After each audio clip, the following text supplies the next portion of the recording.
Regular Planning Commission meeting of Tuesday, February 17th, 2026 to order, and I will ask the clerk to take the roll. Good evening, Planning Commissioners. Chair Lightfoot, Vice Chair Wilkerson, Here. Commissioner Vargas, Here. Commissioner Banta, Commissioner Vermont, Commissioner Dingman, Commissioner Hampton. Here. Chair, we have a quorum. Thank you. Everyone, please stand for the Pledge of Allegiance, and I will ask Commissioner Banta to please lead us in the salute of our flag. Pledge allegiance to the flag of the United States of America and to the republic which it stands, one nation, under God, indivisible, with liberty and justice for all.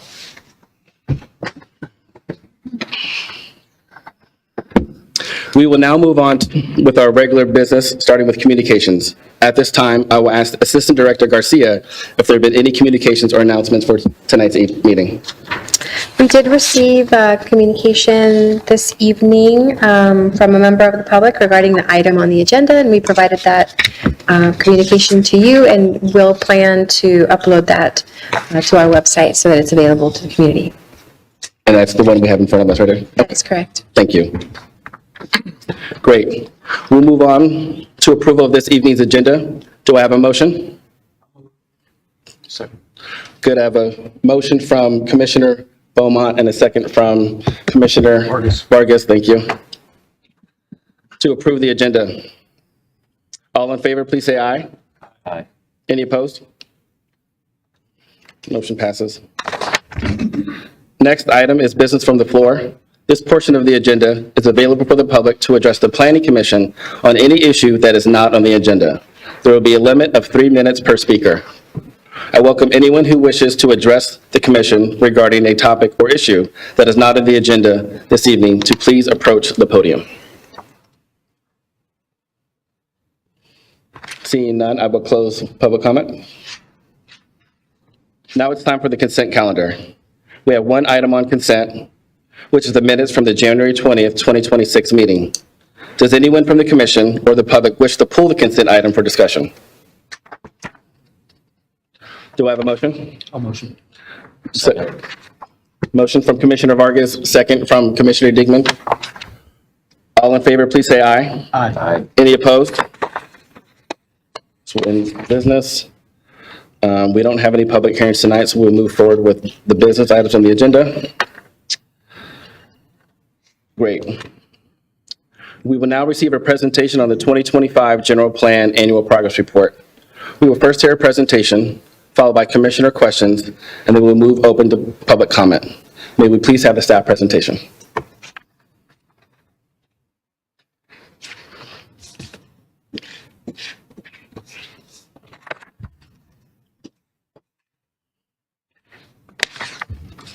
Good evening, commissioners and all those in attendance.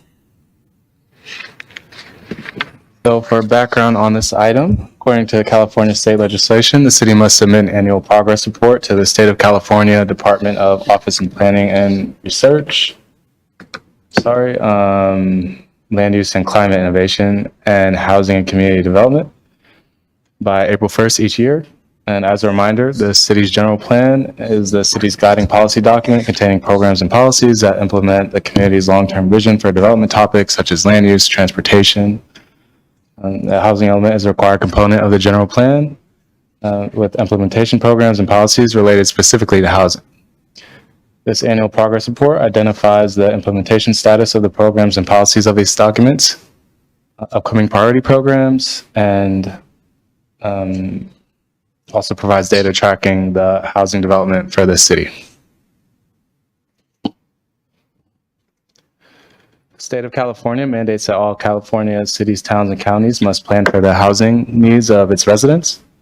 To do this, the State Department of Housing and Community Development calculated a regional housing needs allocation, or RHNA for short, for communities to determine how many housing units communities must plan to accommodate. This table shows the Solano County RHNA for this housing element cycle, which is from 2023 to 2031. These figures indicate the number of housing units that the county must plan for, and these units are categorized by income levels defined as percentages of the area median income and are determined by the State Department of Housing and Community Development. In this cycle, the City of Vacaville's RHNA was calculated as 677 very low income units, 404 low income units, 409 moderate income units, and 1,105 above moderate units for a total of 2,595 units. This table is from the HCD form and shows the number of units that have been issued a building permit for the last 3.5 years within the city that have units dedicated to each RHNA income category. We've averaged around 400 units permitted each year, and in 2025, there were 445 units issued permits. As of 2025, the number of housing units that have been issued a building permit has exceeded the RHNA for the above moderate income category. Only 1 low and 28 moderate income units have been issued a permit so far in this cycle. However, in 2024 planning applications and 2025 planning applications were submitted for some of the lower income units as well. This table indicates the total number of units that were issued permits for each housing type. In 2025, most of the units permitted were single-family residential development from new major subdivisions, such as Lower Lagoon Valley, Montesa, Roberts Ranch, to name a few. There was a large amount of ADU construction, which mostly resulted from Montesa and the villages of Van and Meadows, which accounted for about 80% of the ADU permits issued in 2025. So as for the 2025 completed general plan amendments, there was the McMurtry Creek Estates, the fields at Alamo Creek, and there was a zoning text amendment for animal shelter and boarding. As for some pending general plan amendments, there's a Park Parish Development, Alamo Creek, Lime Tree Estates, east of Leisure Road Growth Area Specific Plan, and the Peabody Allison Specific Plan. So in 2025, there were various implementation programs that were completed. Various downtown utility projects were completed in spring, and there are another round of improvements that are scheduled to be completed in spring 2026 that are upcoming as well. Downtown Vacaville landscaping project was completed as a part of the energy conservation project with over 100 new trees planted throughout downtown in late spring 2025. Trees in bad health were replaced, and new trees were also placed in new areas downtown. An urban water management plan was completed as well in November 2025. The City Council authorized an agreement for the 2026 update to the urban water management plan. In September 2025, construction of the Jepson Parkway Phase 2 project was completed. And lastly, construction on the energy conservation project, as I mentioned, commenced in 2025 and included solar energy efficiency systems that were installed at the McBride Senior Center, Andrews Park, and Three Oaks Community Center. These are some of the recommended 2026 general plan implementation priorities. These align with the timeframes for each implementation, action, and program in the general plan. For the downtown specific plan, there are plans to upgrade water and sewer lines. For the municipal service review and urban reserve land use analysis, staff was directed to explore land use planning in the urban reserve and conduct community outreach. In January 2026, the city completed an initial working draft of the Vacaville Municipal Services Review, and the draft document has been shared with Solano County LAFCO. For the Peabody Allison specific plan, staff are currently working with the consultant to finalize the land use alternatives, and these will be presented to Planning Commission and City Council in the near future. For the Northeast Growth Area specific plan, the land use and design alternatives were prepared in 2025, and preparation of some technical reports are currently underway. For the east of Leisure Road Growth Area specific plan, the Vacaville City Council received updates in June and November of last year and provided direction to staff on the development of a draft land use plan as well. In 2025, staff have completed the tasks shown on screen for the housing element implementation programs. They include some ADU development opportunities, marketing those, conducting a service fee study, and making various development code updates.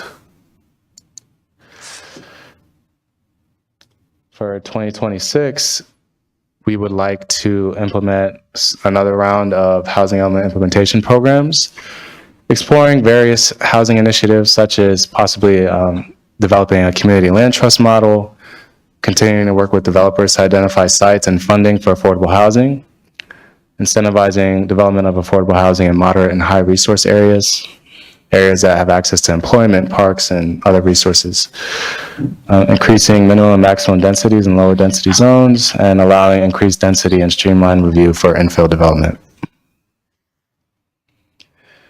And here are some additional implementation actions that we are looking to complete. Finding funding for rehabilitation of homes, especially for low-income housing, advertising rehabilitation assistance programs, and providing training and education to landlords on fair housing laws. To conclude, the city has taken significant steps to implement the general plan and housing element.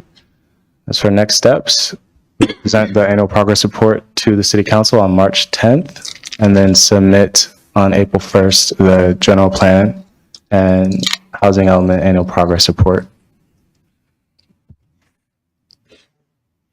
And staff recommend that the Planning Commission recommends submission of the APR to the City Council, Land Use and Climate Innovation Office, and Housing and Community Development to HCD. Are there any questions or comments? Yeah, thank you so much for the presentation. I'd like to open it up right now for commissioner comments, if anyone. Yes, Commissioner Beaumont. Thank you, Mayor. Appreciate that. Starting off with the municipal service review and urban reserve land use analysis, can you tell me how we take land out of the urban reserve, put it into the land to be developed, and still recognize the rights of the homeowners of what they have and what they should have when we're done with it? Can you just give me a quick overview of that?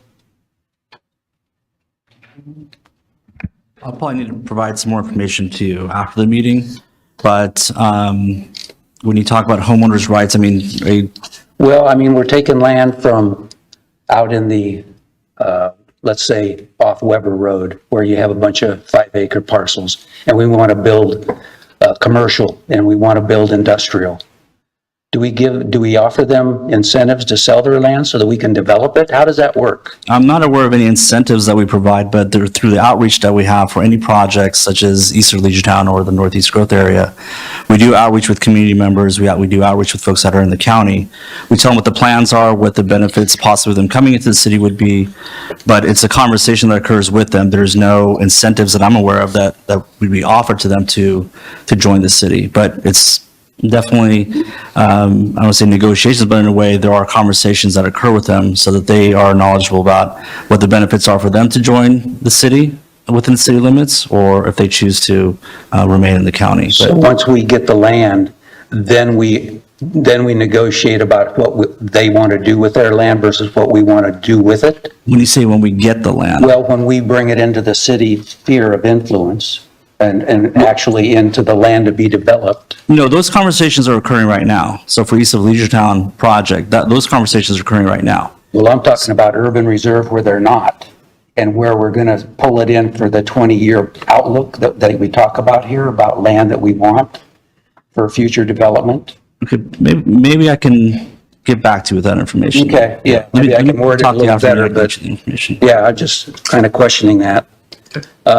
My next question is on the affordable housing on page 56, where we talk about community land trust and separate sites that we have outlook 62, 63, and 64 for maybe developing very low and low income. We have 0, very low, 1 low income over 3 years, and we have 5 years left of this cycle. I see no way where we're going to get any bump into these numbers. And I fear that the state is going to come down and tell us what we're going to do, where we're going to do it, no matter what we want to do. And I think that this planning commission is going to become a rubber stamp in a few years because we can't do what we know we can't do. It's impossible with the costs, with everything else associated with developing very low and low income units. Unless you find some funding that we don't know about, somebody gives us some land that we don't know about, and we can develop something that nobody sees in the future.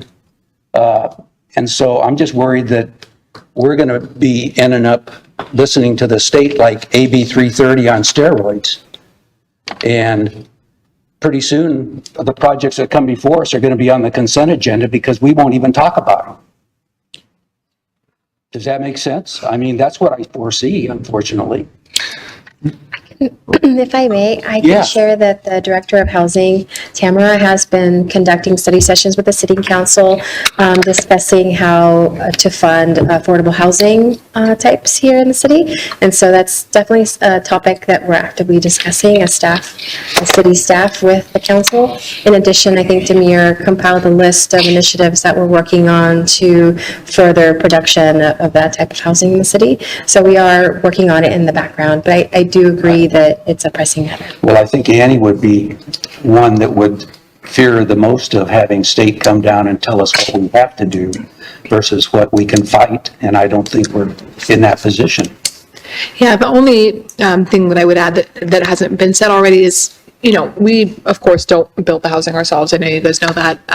But the numbers are stark, right, when you see how many we've built or not built so far. So, yes, it is a situation where if it continues along that trend line, that's the kind of thing HCD is paying attention to. And so that can certainly impact when we go into the next housing element cycle, what we can do and not do with our housing element and the sites that are included in the zoning. Can we get into the next cycle without having the state come down without putting mandates on us?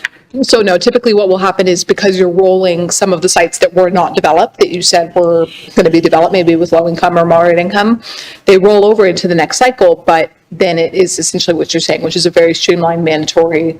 If housing comes to that site, it must be approved at that point. So that's what I would expect to happen for a lot of the sites. Okay, thank you. And my last point is on page 59, HE8C.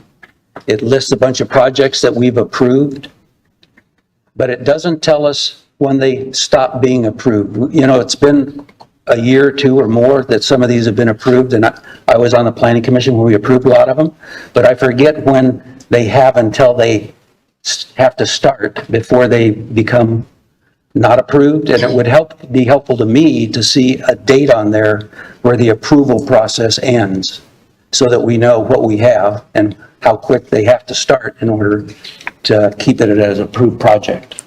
Most projects have a 2-year approval, and folks can apply for time extensions. Sometimes there are DAs, development agreements attached to that extend the life of that. So for example, if you recall, a few years ago, we approved the project behind Lucky on Alamo, the Alamo mixed-use project. That had a DA that extended the approval 15 years. So if it's a general project, it's 2 years, but again, if there's a DA, that extends that. But we can provide more But it information. was like the Green Tree project I was looking for, and it was in there. Yeah, And that also has a DA that I think goes into 32, but we can Is that double right? check. But Yeah. anyway, it would be helpful to me to Yeah, of look course. at that. Okay, thank you. Those are my questions. Thanks. Thank you, Commissioner Beaumont. I'll now call on Commissioner Hampton. Yes, thank you again for your presentation. So during your departmental considerations, particularly when you're dealing with low housing issues, okay, are you looking at, in those conversations departmentally, any incentives for first-time home buyers? I know some of our neighboring cities have done that to address some of the low housing incentives to try to get low-income buyers into those houses. So has that been a consideration, or is that part of the discussion at all? I believe our Housing and Community Services Department has a first-time homebuyers program that I think it either may need more funding or there's just additional things that need to be worked out for that program. I wish Tamara was here, but we can follow up with you on that. Yeah, I'd appreciate that. That seemed to be effective in some of the local communities in addressing some of their lower income first-time home buyers considerations. Thank you. Thank you, Commissioner Hampton. I'll now call on Commissioner Dingman. Yeah, thanks, staff. Really appreciate the presentation. As usual, you guys are balancing a lot of really important things and trying to figure out solutions to complicated problems. To kind of echo the words of Commissioner Beaumont, as we look at low-income housing across the board for this city and how we grow and, figure out ways to incentivize smaller homes. There's an email that was sent this afternoon also that kind of reinforced that piece. I'm wondering what we're doing as a city. How do we find that balance? And I'm relatively new to the commission, right? So I was wondering if you guys could maybe explain a little bit how we're going to find that balance between the rising fees, for permitting, et cetera. It doesn't matter if it's CFDs or anything else, with still meeting the state requirements for low-income housing, and then also finding that balance for young families that want to own homes, military families that move into this community.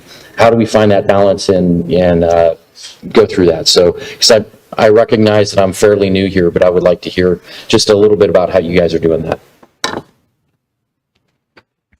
I won't be able to get into the fees conversation too much because that's sort of ongoing, but sort of referring to the email that we all received, I think it's fair to expect the city to be able to accommodate different types of housing, and I think our Public Works Department has sort of committed to looking at different development standards for different types of housing. So the Harvest Ridge Housing Project, for example, had a number of issues simply because the standards that we have were for different for sort of more standard housing types, but also we don't have standards that can reflect sort of on-the-spot proposals that might be different than your typical subdivision. So I think what we can do is evaluate where we can our standards to accommodate different types of housing projects, which again, I think we're aware of and our Public Works Department is ready to do that. That takes some time to come up with different standards. It requires us to look at different communities, how they look at small lot homes with different driveway standards. So that's one way to do it. In terms of, what else we can do, I think I mentioned this at the last planning commission meeting, one before that, but we have quarterly meetings with the development community, and that's a housing element requirement, but why we do that is to get ideas from different developers, both for-profit and nonprofit, market rate and affordable, about what successes they've had and how we can translate some of those, or how we can use some of those in Vacaville. It's difficult because we don't build housing, and for example, last several years we have approved a number of affordable housing projects that are having trouble getting financing. So there's just challenges with affordable housing, but we're continuing to look at how we can possibly partner with other folks, and that's sort of the community trust aspect of things is, buying land, holding on to it for a specific purpose. But we don't have right now the answer that feeds all of that, because it's difficult to get low-income projects off the ground, and so while we can approve some of those, financing comes in the way. But it's also just being able to accommodate different housing types that right now is just a little bit of a challenge.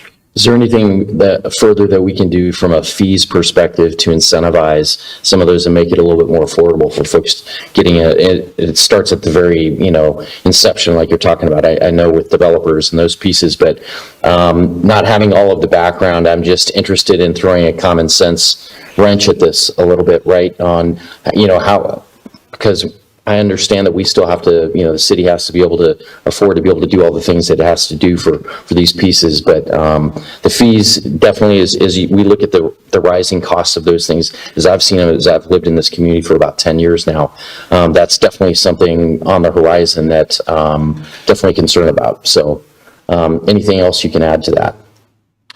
I can't add anything more to the fees topic. I mean, I've worked with Tom for a long time, so I know where his concerns are coming from. But again, when it comes to development, there's, I think, only a certain amount that we can do as city in terms of loosening up development standards, requiring less parking, for example, that Demir identified. There are some things that we can do, and we're trying to do those things, but ultimately, it's just difficult to get affordable housing projects identified, There's no problem getting them approved. I think we've shown that, the planning commission shown that, and city council's shown where we've had to do those projects, they've approved them. It's just the financing of it, but also there's always going to be some challenges for particular developers that we're just, it's just not, we're just not built that way to be able to respond to every possible housing scenario that's out there. So while I understand Tom's concerns with housing, there's also some context to a lot of those items that were brought up, which this isn't the place to debate those. But we are doing everything because we have to. It's healthy for the city to have different types of housing, different income levels, but it's also a requirement that we have to comply with. So we have a few years, but as Commissioner Beaumont mentioned, it's just not looking good right now, but we're still looking, we're still working with anybody that was willing to hear us out and has ideas, we're listening. Thanks, appreciate it. If I can just share that there are a couple of programs that developers can actively take advantage of. Currently, there's a fee deferral program that the city offers. In addition, if a developer decides to design their project to include affordable units, they can take advantage of Senate Bill 330, which freezes the fees once they submit their pre-application. So there are opportunities that they can take advantage of currently. Now I'll call on Commissioner Banta. Thank you. Thank you. Thank you for the presentation. I really started to appreciate the RENA number that showed the entire county. Is there possible to also give the information on which cities are producing numbers as well? Like what are the outcomes? That's a great idea. I think that would be really helpful to also show which different cities are producing in each of those categories as well, and how we regionally are approaching this, because we talk a lot about what our city is doing, but it is a regional approach, and the housing insecurity and homelessness is a regional issue, not just our city issue. And I think working together would be really beneficial. And as well as if there are other cities that are able to do some of this affordable housing, what is it that they are doing, and what priorities and policies and funding mechanisms are they using that are getting some projects across the finish line that we may not be using? So I'd be interested to know what that looks like. And then my question on that too is there a regional approach to approach regional housing needs? Like, is there conversation between the different jurisdictions on how we're going to meet this? Is there conversations at the state level that we're a part of as well? There are regional conversations between various agencies. Not so much with the state. There are various workshops and legal sessions that we'll attend to get informed and up to date on what's going on throughout the state to address these issues. But there's definitely opportunities for improvement, both regionally and statewide, to collaborate more. Awesome. And I do think that regionally, even like hitting the very low number, there are different departments, that hit into permanent supportive housing or very low income housing that hit under different funding needs through like homeless categories or even probation categories or substance use categories, that there's different funding streams that can be braided together to produce some of these affordable housing, very low income categories. And so then to kind of piggyback off that is, if we are being proactive, and I've read through what the update on like what we are doing, and there's a lot of discussion on like there's ongoing, it's in progress, we're being proactive. Well, what incentives and policies are we doing to build the very low income? Specifically, what are the policies that we can point to? Because it says very broadly, we're creating policies. Well, which ones? And so like the fee deferral would be potentially one. How many people are utilizing the fee deferral? SB 330 would be one. How many people are utilizing that, and how many of those projects are getting across the finish line?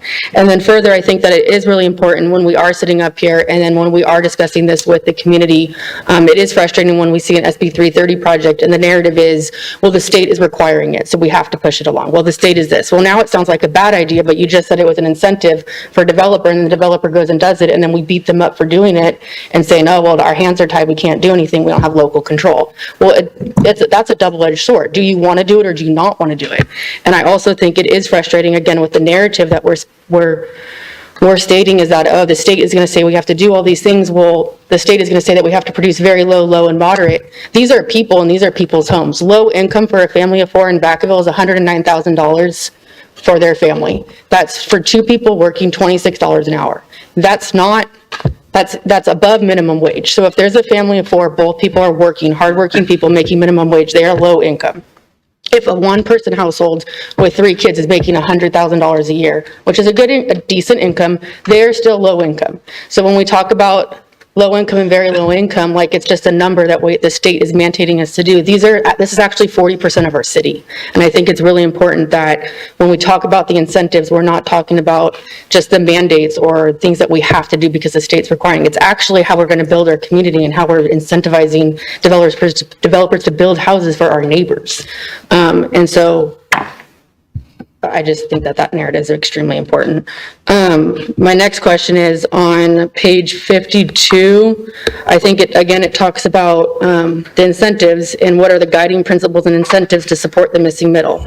It says that that's pending and in progress. What are those guiding principles? Are they posted anywhere? Do we know what they are? Are developers utilizing them? Are they helpful, and are they actually principles that are getting policies created that are going to make development for that missing middle happen? Or are we just saying this? Those are some of my questions and thoughts for right now. That's all. Those are excellent comments, Commissioner Banta, and definitely want to say that we will follow up on some of those strategies you identified, especially looking more locally, seeing what everyone else is doing. I don't think that conversation is being had enough between cities like Fairfield, Vallejo. What specific policies are we targeting, and what are we seeing broadly, perhaps in the greater Bay Area, that we can also look to implement here? Missing middle housing, that has been something that we've discussed a lot, both internally and with developers. And there are several initiatives, one of them being the inclusionary housing program that we were looking to get going. City Council directed us in another direction to sort of do more research rather than pursue an ordinance. But we're working with the council as well to determine what's appropriate. There are various funding strategies that can result from policies like that, such as having like a commercial linkage fee. Every time new commercial development is built, a percentage of that could have a fee that could go to the affordable housing, and that's how you could bridge that gap with developers and help meet them in the middle. There's also the pro-housing designation program. We recently met with HCD. We're finalizing our application with them to try and get funding that could also be used for affordable housing projects to fund the infrastructure and other needs that need to occur on those locations. So there are various strategies we're using, and we will present to the commission next time a list of all the policies, exactly how we're implementing them. It's a great idea to track who is using them, so we could just have performance metrics, and that'll tell us what's working, and it'll help with those broader regional conversations we're having as well. Yeah, thank you. I appreciate that. And I know you guys have the quarterly meetings with the developers. Do we have a list of the affordable housing developers that are present at those meetings? I can send you that list. Okay, awesome. Because again, like I know that there are affordable housing projects that are getting done across the state. I've attended multiple conferences where the room is packed with affordable housing developers. So they are there and they are in business. So they must be building something. I do have a couple questions about, we have mentioned that some projects have been approved but they haven't gone through to completion, specifically the senior housing on Allison. I know there was just a memo that went out about that being for vacant, still unused, potentially for sale. Are there any updates about which projects, specifically affordable housing ones, that have been approved but haven't been built, and maybe why? Usually due to funding, but is that? I think the Allison Apartments is probably the most glaring one, because I think that was 130 units. Oak Grove also was approved. That hasn't, as far as we know, hasn't been able to get any financing. There was a project also on Vanden, oh my God, I'm blanking on the name. Vacaville Victory Gardens, I think. Mm-hmm. Actually, I think that one, there might be some good news, but we sort of respond when we get these projects approved. We're sort of waiting for that plan check submittal to come in, and so as we get closer to their expiration dates, we typically check in with them. Allison, I think, is no longer happening. I don't have an update beyond that, but I'd be happy to check with our housing agency on that one. But again, Oak Grove is another example. Went through, as you're all aware, that was very contentious, but we went through it and got it approved. That, my understanding, is not getting financing is an issue there. And again, Vacaville Victory Gardens, I think there might be good news for that one. I think they are closer to getting funding for that project, which would be great, because that's a pretty big project. Awesome. And then there was one more, I'm forgetting which page it was on, but the progress report was that the city met with CSH on a project and it had been approved in 2024. Is that, or it was in discussion in 2024? Let me try to find it. There it is. It's on page 56. I forgot my glasses. The city approved staff to proceed with negotiating exclusive negotiating rights agreement with California Supportive Housing for potential development of affordable housing in partnership with adjacent property owner. But that was done in 2024. Is that the Quality Inn project on Orange Drive that was not approved? I don't know. Let me get clarification on that one. Because I think it would also be helpful, like, yes, that was in progress, it got approved, but then it got shot down when it got to the next level. And so again, yes, we have the RENA numbers that tell us what we need to do. We have the community that needs the housing, and then we have the housing element that tells us this is how we're going to do it. But then if we're not educating all along the way, by the time it gets to the council, it gets shot down, and now we're back to square one again. And so I'm sure you're aware of the frustration of that. But I think just more educating information and the narrative shift may help with that. That's my soapbox for you. Thank you. Thank you, Commissioner Banta. Commissioner Vargas? Yeah, a question. For some of these efforts, it seems as if it would be helpful if they were documented in an area where they could be accessible not only to the commission, but also to the public. For example, the quarterly meetings with the developers. Is there an agenda? Are there minutes taken? Is there anything recorded? Any actionable items from that? And there may be, I don't know enough to know that, but that's just an example of some transparency. For example, I work for the County of Sacramento. Most every meeting we have is public. It's on a website, intranet for all to see. I don't know if we have similar venues or areas where we can be able to access that, not just here, again, for the commission or the council, but for all to see. Well, the meetings are recorded. Okay. I think there are a number of things that we're trying to bring onto our website. Our website was recently updated, so there's a process to add new information, but that's one of our goals, is to sort of have a page just for that housing related items that would include the meetings that we have with the development community, and agendas are sort of informal in a way, and they're created sort of that week, but we do record the meetings, and we have shared that recording with folks that wanted to attend but couldn't, or just want to get the recording. So there are folks that are interested in it. Yeah, it's already been said sort of what the challenges are, and unfortunately, there are challenges. If there's a developer that mentions affordable housing, we do roll out whatever red carpet we have to engage with them. But it's just difficult. And to Commissioner Banta's point, I think it'll be helpful for us to find out how the other communities are doing it. It might be that they're just different in a lot of ways from Vacaville, but we can find out how they're succeeding and see how much of that we can copy for Vacaville. Even if outside the region, I would agree. Yeah, certainly. Sure. Yeah. Thank you for the presentation. I appreciate that. Thank you, Commissioner Vargas. Thank you for the presentation. I do have a couple of questions that I think will help. We're talking a lot about affordability, fees. Do we know the average purchase price of a home right now in Vacaville? We did have research that was done by this consultant firm that prepared the inclusionary housing study, and I believe it was north of 600,000. Okay, so that's at a 6% interest rate. That's a heavy cost for a young family. What's the average cost to build an ADU? That I'm not sure. I think those. Yes. But I think those numbers would be helpful, right? I think the purchase price, we're talking about affordability, we're talking about bringing families to Vacaville, keeping young families in Vacaville. Well, what's the cost of doing that? Because we have fees going up, and then it's just a pass-through. Developers tell us all the time, all they're going to do is just pass it on to the buyer. I hear it every day in my line of work. And so that's a concern of me. Also, the average cost to build an ADU, I have some friends right now thinking about how they can make some income. Well, they're asking me, well, what's the average cost of that and how to do that? And then what's the process? So I think that information would be helpful. And And then we have a lot of new home developments in Vacaville. What's the average cost of a new home? So there's resale and then there's new construction. And I think those numbers are glaringly different. If you go look at Lagoon, if you go look at Roberts Ranch, I think you're going to see not a disparity, but a real difference in numbers to see, you know, what's out there. And so I think we need to be mindful of those things. Those are all I have right now. Thank you for the presentation. I will now open it up for public comment. Would anyone like to come to the podium and speak? You sure? Stingers up. Okay. I was gonna say stingers up. Okay, I will now close public comment. Any other commissioners' discussion or feedback?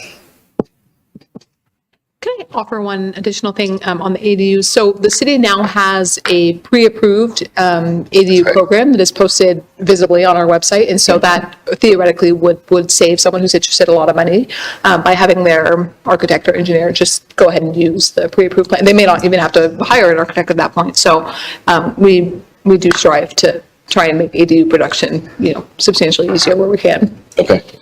Again, Really quickly, go just to add even more to that, we're also right now looking at, so different cities like San Jose, Concord, Saratoga, I think they have a program where they have vendors identified on the city's website that could sort of offer different pricing, different models that I think sort of expands the opportunities for people. So we're also looking into that in addition to the pre-approved plans. Yeah, this is a really good presentation, really good information. It makes me think about, we have a conversation right now of young families and not being able to afford living in Vacaville, right? And I know my parents are so thankful that their youngest son can't afford to still live in Vacaville. They remind me every day, but I have 3 children and I want them to be able to have the opportunity to live close to mom and dad if they want to. And so, you know, this really hits home for me. Because this line of work I do, I see a lot of families moving out of Vacaville because they just can't afford it right now. And so this is about our future and about our kids. And so again, thank you for the presentation. We will end business and we will now receive our department monthly report from Assistant Director Garcia. Thank you. No action, right? To move it along to council. Yeah. Yeah, I think we have to. You need us to make, you want to? We have to. It would be easiest if each of Okay, can someone make a motion? Sure, I can make a motion. You got a first from Vargas. Can I get a second? Second. Second from Beaumont. All in favor, please say aye. Aye. Any opposed?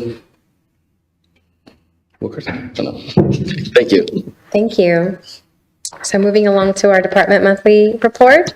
On January 27, 2026, Demir Powell, where did it go? Took an update on the Downtown Specific Plan and Land Use and Development Code to the City Council. He also led a discussion on the ADU zoning ordinance text amendment. Director Morris took initiation of a zoning code text amendment in order to streamline the processing of general plan amendments. And she also spoke about the Downtown Vacaville Business Improvement District annual levy and assessment. On February 10th, Demir also discussed Celebrate Housing. It was a study session to kind of share all the progress and updates that we're working on. Upcoming events include the Entertainment Zone Study Session on April 21st. We should be bringing that to you. And pending items include Sapphire Luxury Apartments, Weber Road DA Amendment, the Peabody Ellison Specific Plan Land Use Alternative Study Session, and also the Vacaville Islamic Center.